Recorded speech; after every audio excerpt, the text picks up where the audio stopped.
медицинада барлық саласында істедім деп айта аламын. Егер де шынымен осы біз нақты себебін жоя алсақ, шындығында да бізде аурудың саны азаяр еді. Бәрінің айтатыны анализ алады, содан мынандай укол, мынандай таблетка, мынандай система. Ары кеткенде бір физиотерапия береді. Тек қана солай ғой. Протокол бар. Яғни біз протоколдан ауытқып кете алмаймыз. Яғни протоколдан артық сен қосымша дәрілер жазатын болсаң, ол медицинада дұрыс емес. Қылмыстық іс қозғалуы мүмкін да. Бір жағдай болатын болса, иә. Дәрігер деген сөздің түбірі дәрі. Дәрігер дәрі беретін адам. Халықтың көзқарасы, дәріге деген көзқарасын өзгерту керек.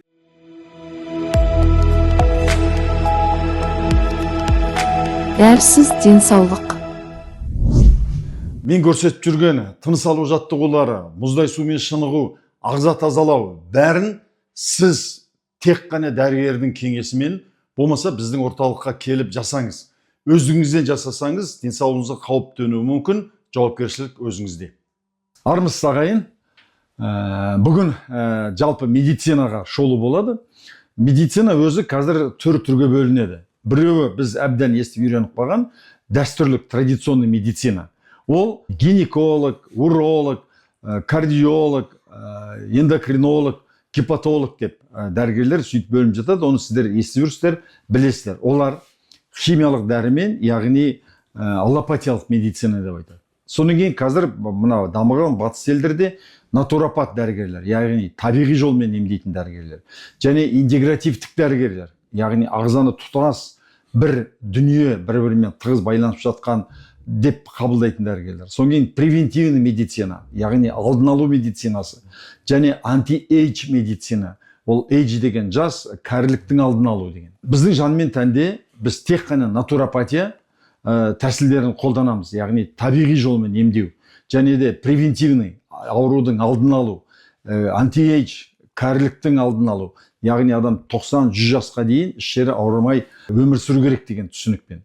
Енді біздің орталықтың бас кеңесшісі, бас сауықтырушысы Изетилла бауырымыз 15 жылдық медицинада тәжірибесі бар да. 7 жыл, қанша жыл медицинада оқыдың? Жалпы, иә, 7 жыл. 7 жыл медицинада оқыған, және де қазір өзі түсіндіріп айтады, медицинаның әрбір саласына жұмыс істеген. Осында мен әдейі өтініш жасадым, ақ халатты киіп келіп, фонендоскопты тағып келуге, өйткені бірақ Изетилла айтады, осы мен ақ халатты кимегелі біраз уақыт болды, енді онсыз да болмаймын деп. Жоқ, адамдардың түсінігіне әбден қалыптасып қалған. Егер ауыра қалсаң, ақ халатты бір дәрігерге, докторға баруың керек. Ол саған бір химиялық дәрілер жазып береді, соны аптекаға барып ішесің, содан жазыласың деген. Енді Изетилла өз өмірінен айтып келсең, қандай оқу бітірдің, қандай жерде жұмыс істедің, соның кейін жан мен тәнге қалай келгенің жайлы? Мен жалпы осы Алматыдағы Асфендияров атындағы университетті бітірдім. Ең алғаш бітірген жылым сол 2013 жылда. Қандай неменеде мамандық? Бізде лечфак дейді ғой, емдеу ісі факультеті. Біз соңғы факультетпіз. Терапевт. Емдеу ісі факультеті бойынша. Бізден кейін уже общая медицина, жалпы медицинаға ауысып кетті. Сол 2013 жыл бітірдім. Жалпы дәрігер ретінде істеп жүргеніме негізі жалпы 12 жыл. Одан кейін тағы 3 жылым бар. Осы Асфендияровты бітіргеннен кейін бізде дипломмен бағдарлама бар ғой, дипломмен ауылға деген. Сол бойынша біз еңбекші қазақта ауылды жерде, ауылдық амбулатория дейді, дәрігерлік амбулаторияда участковый терапевт жұмысқа кірген. Сол 2013 жыл басталды. Содан кейін мен амбулаторияда істедім, одан кейін емханада істедім, одан кейін қосымша бітіріп больницада, ауруханаларда неврология бөлімшесінде істедім, невропатолог болып, терапия бөлімшесінде терапевт болып істедім, инфекционный отделениеде істедім, одан кейін неврологиядан реабилитацияға көштім, реабилитолог ретінде. Енді былай айтсам, медицинада біраз саласында, бүкіл саласында істедім деп айта аламын. Яғни терапевт ол жалпы ауруды емдейді, реабилитолог қатты науқастардың қайтадан қалыпқа келтіру, невропатолог мына жүк аурулары да? Нервтерін. Одан кейін қосымша Алматыдағы екінші подстанция бар ғой бізде скорый, жедел жәрдем, ол жерде де істедім. Шындығында да енді медицинада барлық саласында істедім деп айта аламын, тек қана ғылыми зерттеу институттарында ғана істемедім, өйткені уақыт болмады оған. Мен енді қабылдау бөлімінде бір күні енді шындығында да қабылдау бөлімінде небір случайлар болады ғой, небір оқиға болады, күніге әртүрлі жағдайларды көресің. Сол бір кезекшілігімде сол қабылдау бөлімінде палата бар, өзі палата интенсивный терапия дейді, ол жерге жағдайы ауыр науқастарды алып келеді. Бұл әскери немене ғой да? Реанимационный. Иә, қабылдау бөлімі. Мен районный больницада да істедім, областной больницада да істедім, военный госпитальда да істедім. Қабылдау бөлімінде барлық жерде істеп шықтым ғой. Сол жерде бір қабылдау бөлімінде жұмыс істеп жүрген кезде сол бағанағы палатаға ауыр жағдайдағы науқасты алып келді. Үлкен кісі, Қазақстанда атаға белгілі, барлығы таниды, ауқатты, дәулетті кісі. Өте жағдайда, нашар жағдайда алып келді, каталкамен алып келді, скорыймен. Ол кісіде цирроз печени дейді ғой, бауыр циррозы соңғы стадиясы болған. 2 жылдан бері өзінің бауырын күтіп отқан пациент ғой, постельный пациент, жатып қалған, тек қана емі, ода тек қана пересадка. Бауырды ауыстыру ғана қалған. Сонымен енді өте сондай қиын жағдайда, ауыр жағдайда алып келді. Біз енді реаниматолог екеуміз күтіп алдық та, сонымен реанимационный пациент болғанда біз аппараттарды қосып, бүкіл показательдердің бәрін қарап отырмыз ғой, давление, кислород, бәрін температурасын өлшеп. И сол кезде енді анау үлкен кісі маған жақындашы деді. Реаниматолог екеуміз отырмыз, сонымен қасына жақындап отырып бір сөйлесіп отырық қой екеуміз енді. Аға уайымдамаңыз, енді бұйыртса енді бәрі жақсы болады деп отырмын. Енді сыртта оның бала-шағасы бәрі күтіп отыр. Жақсы болмайтынын білесіздер, бірақ енді бәріміз білеміз енді. Ол кісі де айтады, бала-шағасы да айтып отыр да, кіретін кезде енді олар сыртта күтіп отыр ғой. Сонымен олар айтады да, әкемізге айтыңызшы, тамақ ішпей қойды дейді. Соңғы апта тамақ ішкен жоқ, тамақ ішін деп. Сонымен енді ана кісімен сөйлесіп отырғанда айтып отырмын ғой, енді қараңыз, сіздің бала-шағаңыз шырылдап жүр. Сіз үшін, енді сізде көмектесуіңіз керек, ол үшін тамақ ішу керек сізге десем, айтады да, балам дейді, мен осынша жасқа келіп, бүкіл байлық, дәулет барлығын жинадым дейді. Атақ, даңқ та бар, бәрі бар. Сонымен енді айтады да, менде ең маңызды ұмыт қалдырған нәрсем ол негізі денсаулық екен дейді. Шындығында да осы нағыз бала-шағаның, немере шөберенің қызығын көретін кезде жатқанын қарашы деді ғой маған. Айтады да, енді аға айтып отырмын да, аға сіз енді тамақ ішпей қойыпсыз, тамақ ішу керек, қараңызшы, арықтап. Мынандай болып қалған кісі ғой, арық, өте. Бір қолмен көтеріп алып кіргізді ғой ана каталкадан. Сонымен арық кісі, сонымен енді айтып отырмын, сізге тамақ ішу керек десем, балам мен дейді да, жаныма бататыны, мен қазір өмір тілеп жүрген жоқ, өлім тілеп жүрген адаммын дейді. Сонымен қойыңыз, сіз үшін қанша бала-шағаңыз сыртта шырылдап жүр. Сіз үшін ана Германиядан балаңыз келіп отыр қазір. Десем айтады, менің жаныма бататыны дейді, менің астымды мынау келінім мен қызымның тазалаған деді. Сол себепті мен қазір тамақ жеуді қойдым дейді. Егер де тамақ жейтін болса, маған үлкен дәретке бару керек, кіші дәретке бару керек. Қайтадан мен келінім мен қызым менің астымды тазалау керек деді. Енді сен дәрігерлер, мен естуім бар, балам сен былай жасашы деп өтініш жасап отыр да маған. Сендерде бір укол бар ғой дейді, оны білемін мен дейді, естуім бар. Соны бүгін кешке салшы, мен азанда оянбай ақ қояйын деді. Сонымен енді сондай кезде шындығында да сөйтіп солай айтып көзіне жас алып қалды ана кісі. Енді адам болғаннан кейін адамның жанды жері де адам үшін, кез келген адам үшін қасиетті адам ол өзінің әке-шешесі, ата-анасы, бала-шағасы. Сол кезде менің ойыма бірден өзім ата-анам есіме түсті. Егер де менің әке-шешемді осындай жағдайда каталкамен осы қабылдау бөлімінде осындай состояниеде алып келетін болса, мен не істей алатын едім? Ол саған сеніп келеді ғой, дәрігер, медицинада жүр қанша жыл деп. Стажы бар, қанша жыл, танысы бар деп енді бізге сенеді ғой. Сонда мен ойладым да, мен не істей алатын едім деген сұраққа мен жауап бере алмадым. Яғни мен ештеңе істей алмайтын едім. Мен де тек қана күтуден басқа шарам жоқ. Сол себептен сол кезде мен түсіндім, что ауырмай тұрып, ауырмай тұрып емін іздеу, жолын іздеу деген айтады ғой. Соны осы уақытқа дейін біздің аузымызда ол тақпақ сияқты жатталып қалған нәрсе екен ғой. Оның мәнін, мағынасын сол кезде ғана түсіндім да. Содан кейін барып, соның алдын алу мақсатында, хотя бы халыққа, әке-шешеме көмектесу мақсатында осы табиғи жолды іздей бастадым. Содан кейін осы Алматы облысы, Астана, Қызылорда, Шымкентте де біраз орталықтар зерттедім. Әрқайсысы әртүрлі методпен. Біреу тек қана сумен емдейді, біреу сүтпен, даже біреулер ана уротерапия дейді ғой, тек қана Уренотерапия. түйенің зәрімен емдейді біреулер тек қана массажбен, біреулер тек Ашуымен. клизмамен емдейді да. Солардың бәрін зерттеп жүрген кезде осы жан мен тәнмен таныстым. Яғни жан мен тәнде басқа орталықтағы 16 әдісті бір жерге біріктіргеннен кейін менде бірден қызығушылық пайда болды да. Сонымен бірден осы жан мен тәнге келгенім сол. Енді жан мен тәнде шындығында да осы 16 әдістің барлығымен мен таныстым.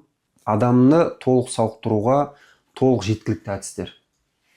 Яғни жанын да тәнін де бірге қоса емдейтін әдістердің барлығы бір жерге біріктірілген кезде мен таңдаудан қателеспегеніме толық көзім жетті деп айта аламын. Сол себептен мен қазіргі кезде осы әдістерді халыққа да өзімнің таныс туысқандарыма да шынайы түрде насихаттай аламын. Өйткені менің алдымда, көз алдымда қазір пациенттер дейді ғой, енді науқас демейміз енді, шынығушы деген. Денсаулығы бұзылған адамдар. Иә, шынығушы деп үйреніп қалды ғой, сауықтыру орталық. Шындығында да небір аутоиммунды аурулардың показательдері жақсарып, дәрілерін толық біреулер тастап кетті, біреулер тастамаса да жартылай дозировкасын азайтып ішіп, өмір сапасын жақсарғанын көрген кезде, бұл шындығында да менің осы жолда жүруіме бір шабыт бере бастады.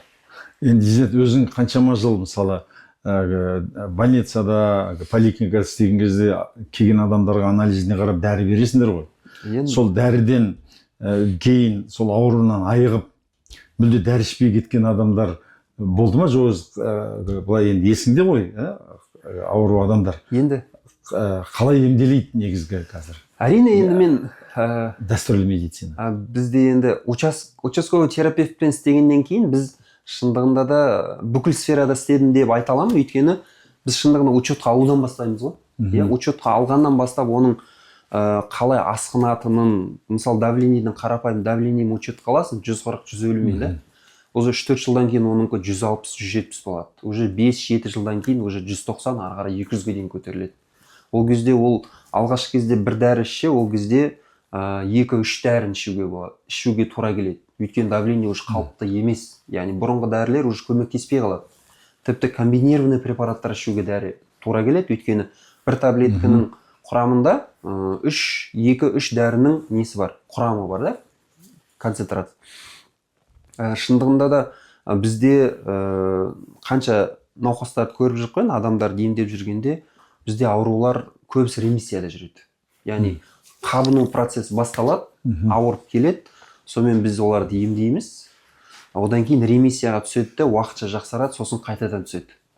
Яғни былай айтқанда поликлиника мен аурухананың арасында ғой. Өйткені поликлиника учетқа тұрады, кейде қатты асқынып жатса, ары қарай уже ауруханаға келеді. Әрине медицинада бізде мынау хирургический профильдің пайдасы өте көп. Мысалы, лор отделениедегі кейбір урологический операция жасайтын отделениелер бар бізде. Сосын тіс, стоматология, хирургияның өзі түрлері бар, жалпы хирургияда бөлінеді, нейро, кардио. Шындығында да бізде хирургический профильдің өте көп пайдасы бар. Бірақ мен Изет, осы жерде мен бір түзетіп кеткім келеді. Мазгутов сияқты мен ірі дәрігерлер тыңдаймын. Сонда айтады, ең жақсы операция ол жасалмаған операция дейді. Өйткені 100 жағдайдың ішінде бір 70-80 жағдайда операцияның көп жағдайда қажеті болмай жатады. Артық жасап қойды. Әсіресе грыжаға. Мен өзім грыжа болдым ғой. Ота жаса деді, мен әбден көзім жетті. Ота жасасам, өйткені мен балдызымды мүгедек қылып тастады. Талай адамды естідім. Грыжа таза отасы жасалатын, емделетін нәрсе. Тізеге де оған жеткізбеу керек қой. Мен өзім әбден көзім жетті. 100 жағдайдың 90-95%-ында отаға жеткізбей, оны алдын алу, егер шаралары жасалса, мысалда қапшығын алып тастау деген сияқты да. Ал енді өзің көрдің ғой, жан мен тәнге бізге 500-ден астам, 108-ші ағым, әр ағымда бізде кемінде 5-6-7 дәрігер болып жүрді. 100-ге көбейтсең 600-700 дәрігер келіп кетті. Соның ішінде медицина профессорлары да болды. Осыны көріп отырған, өткен жолы мен бір дәрігермен болған сұхбатқа көп жаман сөздер жазып қойыпты. Әй, сен медиксің, өз неменеңді неге жамандап отырсың, сол дәрігерлердің арқасында жанымыз аман қалып жатыр ғой деп. Бірақ сол дәрігерлердің бәрі мойындайды. Біз бірде бір ауруды толықтай емдеп жазған жоқ екенбіз. жаңа кім айтып отыр, ремиссия қатысы деген кішкене тәуір болады, уақытша миға баратын аурусының сигналы басылады, оң қайтадан ол созылмалы ауруға айналады, хроническийге, солай ғой. Иә.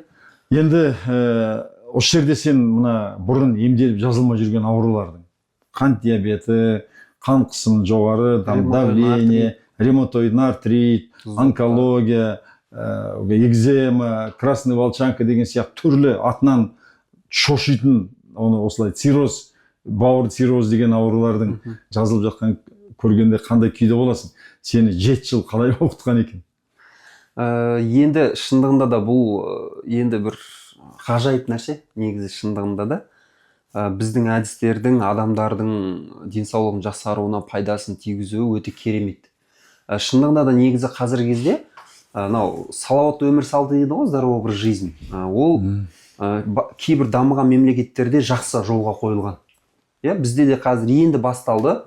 Осы жолды көбірек егерде біз насихаттасақ, осы салауатты өмір салтын, дұрыс тамақтанудан, дұрыс ұйықтаудан бастайтын болсақ, шындығында да бізде ауруханалардың даже кейбір көп отделение дейді ғой, бөлімшелері жабылып қалар еді. Әрине қазіргі кезде бағана біздің сабақтарда айтамыз ғой, құндылық ұстаным, сезім, сенімі, бағанағы стресс гормондарын тудыратын бағанағы реніштер, уайымдар. Шындығында да біз егерде осылардың барлығымен күресе алсақ, онда бізде аурудың 75% болмайтын еді. Яғни шындығында да біз түпкі себебін білдік қой қазір, яғни аурудың 80% сол стресс, депрессиядан бөлінетін гормондардың әсерінен, көп жағдайда. Егерде шынымен осы біз нақты себебін жоя алсақ, осыны түзете алсақ, шындығында да бізде аурудың саны азаяр еді. Мысалы, қарапайым кеше мен жаңалық қарап отырмын, сахарный диабет статистика бойынша соңғы тіркелу бойынша 560 мыңнан асық екен. Бір диагноздың өзі.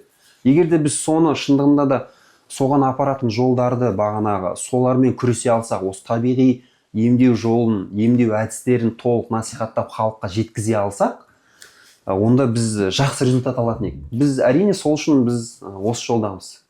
Қазір тура осы жерге жан мен тәнге келіп кеткен дәрігерлердің өз аузымен не айтқандарын, соның ішінде медицина университет, медицина институтының профессорлары бар, 30-40 жылдық тіпті ғылыми зерттеу институтында терапевт жұмыс дәрігерлер бар. Солардың қандай аурулардан айыққанын өз аузымен тыңдай кетсеңіздер. Әйтпесе қазір Изеталаға, Изетала, үкімет сені еғіп 7 жыл оқытты, сен өз мамандығыңа қарсы, бүкіл дәрігерлерге қарсы, бүкіл медицинаға қарсы қандай сөз айтып отырсың деген пікірлер жазылмау үшін сол дәрігерлердің де аузынан тыңдасаңыздар. Целиноград университетін бітіргем. Соңғы 10 жылда кардиология, ішкі ағзалар ауру ғылыми зерттеу институтында 10 жыл жұмыс істедім. Бір флаконның өзі 500 мың тұратын дәрілер бар ғой енді. Соның өзі уақытша ғана әсер етеді. Соңғы ақшаларын жинап келеді ғой енді, сонда керемет жаныма жетін. Уақытша ғана? Уақытша бәрі, уақытша. Оның побочный действиялары басқа жақтан шығып жатқан кезде мен жылағым келетін, действительно. Ковидпен ауырдық қой 20-шы жылы. Содан кішкене ұйқысыздық пайда болды. Қызымды жоғалтқам, сол депрессиядан сахарный диабетпен давлением көтеріле бастады. Мен қазір ешқандай лекарство алмаймын. Сіздің методикаңызбен өзім қанша болып келеді? Вообще 17-ге дейін көтеріледі. Бірінші осы жаққа түскенде 12-де 7 болды. Сосын 8 болды, бүгін 5-те 5. Супер. Әлемдік медицинадағы бүкіл жаңалықтарды алып бәрін бір жерге қойғаныңыз енді керемет. Сізді мен как зерттеуші ретінде ғалым деп есептеймін. Рахмет сізге. Рахмет. Менің атым Гүлнар Ақпанқызы, 34 жыл стажым бар. Семейдің медициналық университетін бітіргенмін. Үлкен сұрақ қылып, балаларымызды улайтынымыз. Жаңа туған бала больницаға түсетін бізді біздің протоколымыз жаңағы сразу последнее поколение антибиотиктер қосылады. Ол деген өте дұрыс емес, мен өзім соған қатты қарсы болдым. Дәрілер емдеп жатқан жоқ. Адамдар жаңағы больницаға жүр. Одан ары қарай емшілерге кетеді. Бірақ ешқандай ем таба алмайды. Өзімнің туыстарым да сондай. Сол себепті көбінде ізденісте болдым, қалай көмектессе екен, не бар екен, қалай істесек екен деген сияқты. Бірақ менің ізденіп оқып жүргендерім ағайдың білімінің қасында 1% қана болып қалды. Мен, например, өзім медик болсам да, сіздің кейде айтып жатқан медицинский нәрселеріңізге өзім ұяламын. Оны мен білмеймін екенмін ана деген сияқты бір ұят пайда болады өзімде.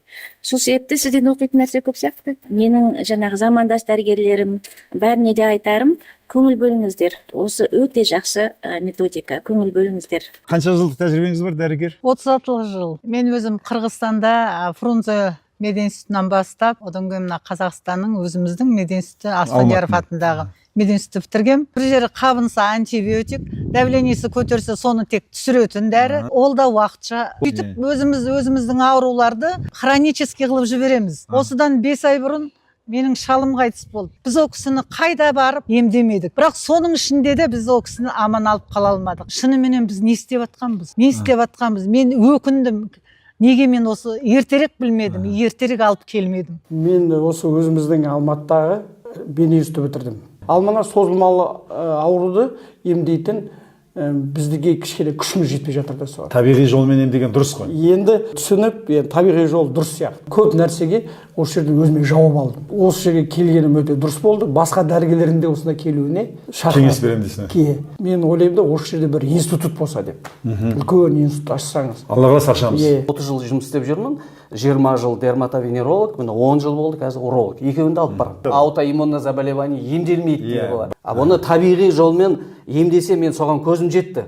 Қарасаңшы, жазылып жатыр, соның өзі ем емес пе? Қанша жыл апай дәрігер болып жұмыс істедің? 45 жыл. Анаңыз да доктор болған ба? Иә, келінім де доктор. Қош ол врач емес қой дейді. Біз врач болғанда не келістірдік? Өзіміздің врачтарымыз ауруымыз.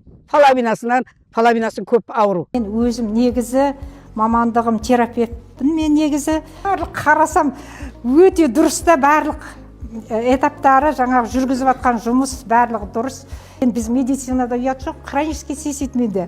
3-4 күннің ішіндегі результат мен 1-2 күннің ішінде жаңағы менде қойды. Мен Ташкентте педиатрический институт бітіргем. 34 жыл болды да? Жасыратын еш нәрсе жоқ. Медицинаға сеніп, біз неше жылдап соның айтқанын істеп, протоколға сүйеніп келдік. Енді өз басыма түскен уақытта ой келді өзіме. 57 жыл жақсы өмір сүріп, 1-2 жылда мен денсаулығым сыр берді. Айда барсаң, один протокол. Қарапайым ғана әдістер, негізделген психология, бәрі осының ішінде. Бизнесмендеріңіз бола ма, маркетологтарыңыз бола ма, бәрі осының ішінде жатыр. Рахмет сізге, бәрін бір жерге құрыстырып, бізге сондай әдемі сабақтарды беріп. Қазақстанда ғалымдар көп қой, бірақ оны түсіндіре алып жатыр ма, ол түсіндіре ма, том-том болып қалып кетіп жатыр ма бір жерлерде.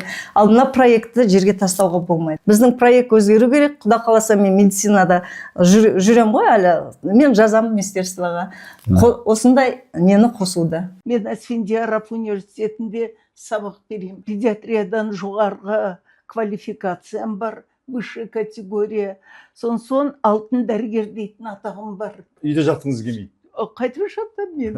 Күнде ізденуде боламын. Тамаша. Первопричинаны табу өте қиын. Первопричина сіздің дәрісіңізден ұғып жатырмын. Созылмалы ауруларда дәрігер тек қана дәрі береді.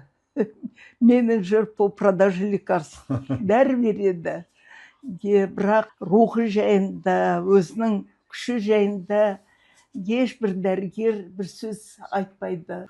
Енді сіздерді қандай тақырыптар қызықтырады, қандай аурулардың алдын қалай емдеу керек, және оның алдын қалай алу керек, аурудың түпкі себебі неде? Осы жайлы сұрақтарыңызды қойып отырыңыздар. Біз сол сұрақтарға Иззетулламен бірге аптасына 1 рет эфирге шығып, сіздерге жауап беріп отырамыз. Иззетулла, қазір міне реалити шоуда емдеп отырмыз, тура жетелеп отырмыз ғой. Бауыр циррозы нешінші дәрежелі? Үшінші сатыдағы бауыр циррозы. Цирроз пешен деп диагноз қойды, бірақ тамақты жаңағы диетамен ішесіз. Бұл жазылмайтын ауру. Бауырдың қанды тазалауын жұмыс істейтін орган ғой. Сонда ГГТП 35 болу керек норма. Құрыштық қанша болып кеткен бізге келгенде? Бұл кісінікі 588-бен келді. Бір айда 429-ға түсті. Өте жақсы түскен, да? Билирубин 38-бен келді. Бір айдан кейінгі результаты 17. Яғни қалыпты. ЦРБ-ның өзі 5-тен жоғары болған, қазір 3-те 6. Басқа анализде қалыпты, гемоглобин де көтеріліп келе жатыр. 113 пен екен, қазір 116. ешқандай железный препараттар бұл кісі мысалы ішкен жоқ. Соң жанардың онкология, аш-ішек онкология. аш-ішек ауруы. Нешінші стадия? Екінші сатысы метастаз. Екінші сатысы және метастазы кетіп қалған. Менде онкология тонкий кишки болды. Сізге барып келгелі таблетканы пока ішпей жүрмін. Өзімді қазіргі таңда жақсы сезінемін. Бұл кісіде анализдердің результаттарының толық бәрі шықты. Эритроциттер жоғарылады, жақсарды 3-8-ге көтерілді. Тамаша. Одан кейін сойы бұл кісіде 44 болған алдыңғысында. Бізге келгеннен кейін біз анализ тапсырдық, 30-ға түсті. Жақсы көрсеткіш қой, де? Иә, Нормаға келді, да, тамаша. Соң кейін аутоиммундық ауру, Шәмшибаның 16 жыл, да? Артрит бар. 15 жыл ревматоидный артрит. 15 жылдан асты. Сол көп жерде емделдім, қолдарым бәрі ісіп, ал жүре алмаймын. Тізем былай қажалып кеткен дейді, операция істеу керек дейді. Өнеге қалқанша безде андай бір түйім бар дейді. Алдыңға қарағанда мысалы витамин В12, фолиевый кислотаң жақсы, ферритин де уже қалыпқа келген да. Өте тамаша. Соң кейін айдана, ол да артрит, және әр қайсысында сонымен қоса 5-6 аурудан бар.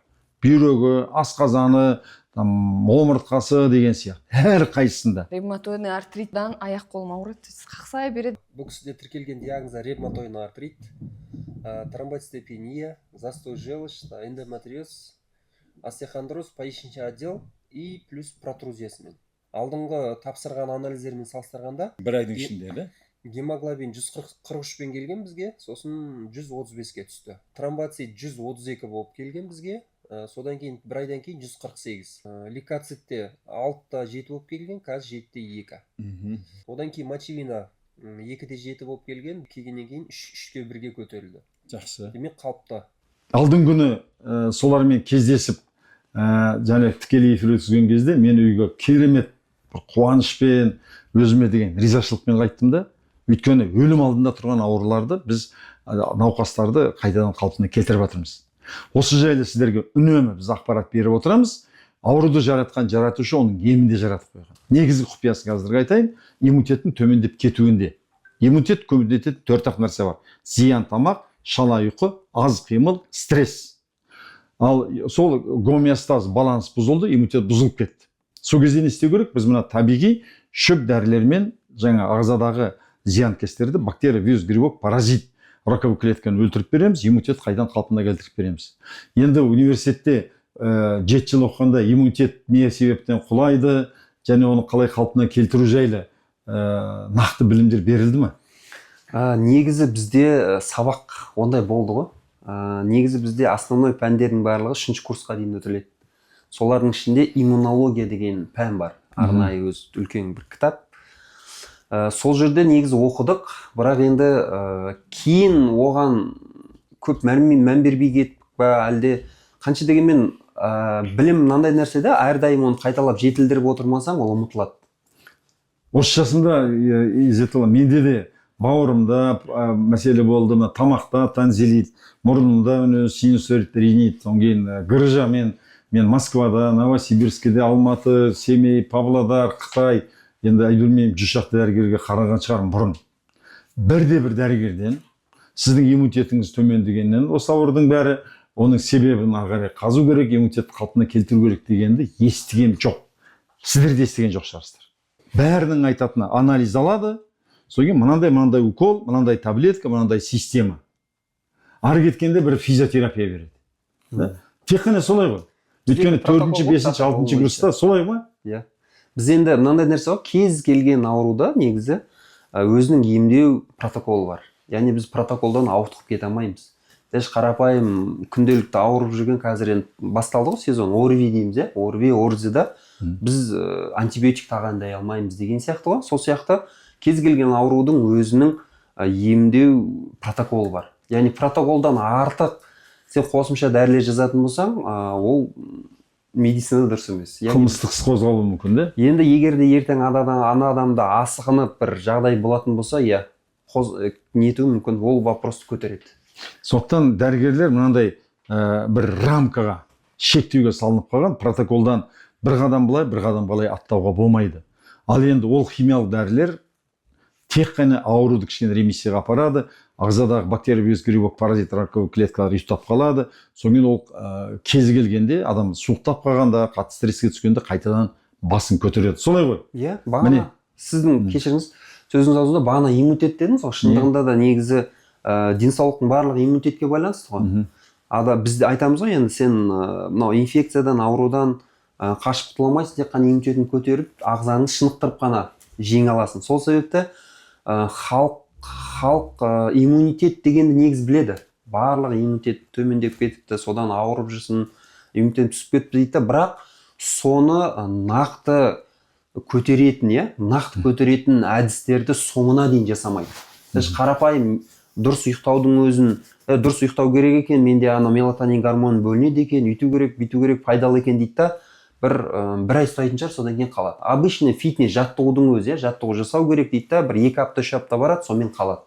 Былай айтқанда біз шындығында да осы иммунитетті көтеру жолын біз толық ұстанбағандықтан аурудың көп себебі содан. Бірақ шындығын айтқан кезде дәрігерлердің өзі де соны ұстанбайды ғой.